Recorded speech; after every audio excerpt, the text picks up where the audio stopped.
ubuyobozi bw'ingabo z'u Rwanda zirizeza ubufasha imiryango y'ababuriye ababo mu bushyamirane bwabaye ejo kuwa 13 Ugushyingo 2024 mu murenge wa Karambi mu karere ka Nyamasheke, aho umwe mu bashinzwe umutekano yashyamiranye n'umucuruzi bituma arasa abantu batanu bahasiga ubuzima. Kuri wa kane abitabye Imana baherekejwe bwa nyuma. Pascal Nshimiyimana.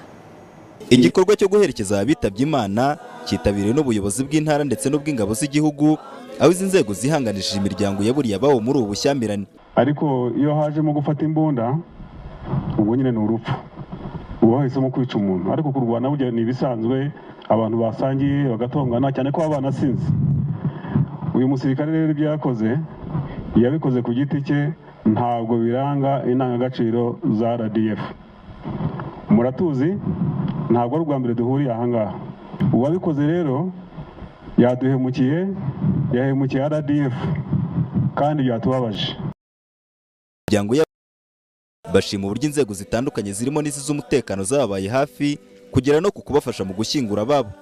Ni ukuri twabyakiriye neza, abayobozi bacu batugiriye neza cyane, babidufashijemo kandi natwe turabyishimiye. Nubwo twabuze abacu ntabwo byabura kubabara, ariko no kunezerwa birimo kubera ko tutigunze, twatabawe n'ubuyobozi n'abaturage benshi mubona bateraniye ahangaha.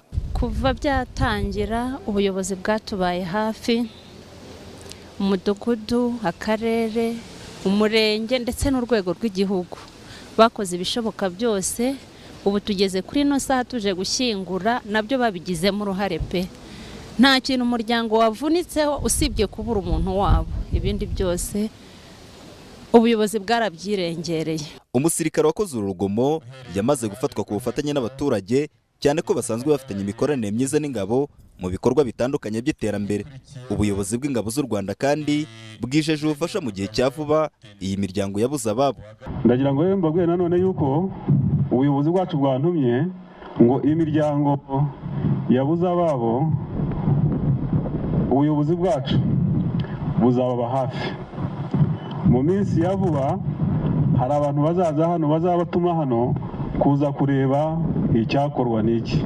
Guverineri w'intara y'Uburengerazuba Dushimimana Lambert yavuze ko kuko igihugu cyatakaje amaboko, gusa ngo abaturage bakwiye gukomeza kugirira icyizere inzego z'umutekano, ngo inzego z'ubuyobozi bwite bwa leta kandi nazo zizakomeza gufata umugongo aba babuze ababo. Ubuyobozi rero natwe tuzakomeza kuba fatanya namwe, gufasha kugaruka mu buzima bwiza, gufasha kwibagirwa ibyabaye, ariko no kubabira hafi mu buzima busanzwe kugira ngo hatagira umwana abura kujya ku ishuri, umwana abura icyo arya kubera ko papa we yazize ubugizi bwa nabi, urugomo haruriye.